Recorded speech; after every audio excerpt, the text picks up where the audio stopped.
So first, you will need to bring up the Disney Plus app.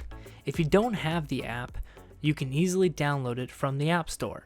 Also, I'm on an iPhone, but it will be very similar on all smartphones. Next, you will need to click your profile picture in the bottom right-hand corner of this phone screen.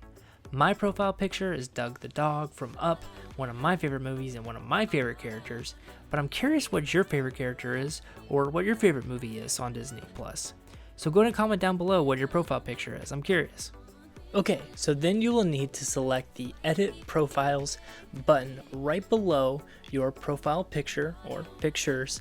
Then Disney will bring up all the profiles on your account.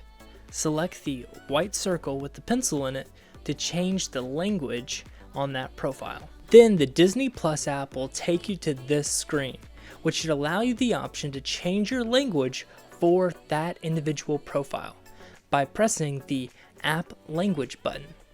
Then select your preferred language and then click the back arrow in the top left of the screen.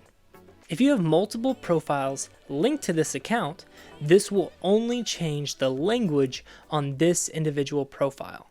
It will not affect everyone's profile language, just yours. Now you have changed your language on the Disney Plus app. But before you leave, check out this cool video on how you can type 10 times quicker using Google Docs tools. Subscribe and follow to be a part of the Tech Tips for Boomers community. Thanks so much for watching. Have a great day.